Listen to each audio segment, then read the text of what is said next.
1974 সালে ফরিদপুরের মধুখালীতে 129 একর জায়গার উপর নির্মাণ করা হয় চিনিকল। বর্তমানে কারখানাটির মাড়াই সক্ষমতা দৈনিক 1016 টন হলেও বছরের বেশিরভাগ সময় বন্ধ থাকে। এ পর্যন্ত 49টি মাড়াই মৌসুমের মধ্যে মাত্র 9টিতে লাভের মুখ দেখেছে প্রতিষ্ঠানটি। সম্প্রতি সরকার আখের মূল্য বৃদ্ধিতে বেড়েছে আখের উৎপাদন ও সরবরাহ। কৃষক বলছেন, নতুন উচ্চ ফলনশীল জাত না থাকায় আখের উৎপাদন কম হচ্ছে।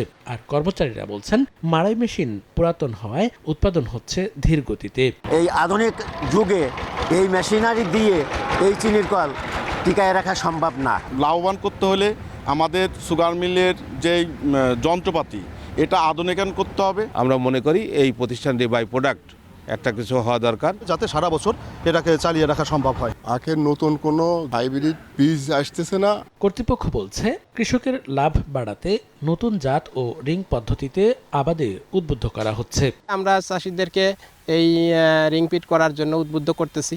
আমাদের ওই প্লটগুলো পরিদর্শনে নিয়ে যাচ্ছি, সেখানে ডেমনস্ট্রেশন হিসেবে আমরা তাদেরকে দেখাচ্ছি এবং অনেক চাষি এ বিষয়ে উদ্বুদ্ধ হয়েছে। ঊর্ধ্বতন কর্তৃপক্ষের কাছে কারখানাটি আধুনিকায়নে সুপারিশ পাঠানো হয়েছে বলে জানান ব্যবস্থাপনা পরিচালক। আখের পাশাপাশি আধুনিক টেকসই বিভিন্ন প্রকল্প প্রণয়নের জন্য উদ্যোগ গ্রহণ করা হয়েছে। গত বছরের 5 ডিসেম্বর কারখানার 50তম মাড়াই মৌসুম শুরু হয়েছে। 86,000 মেট্রিক টন আখ মাড়াই করে 5,160 মেট্রিক টন চিনি উৎপাদনের লক্ষ্যমাত্রা নির্ধারণ করেছে কারখানা কর্তৃপক্ষ। সময় সংবাদ, ফরিদপুর।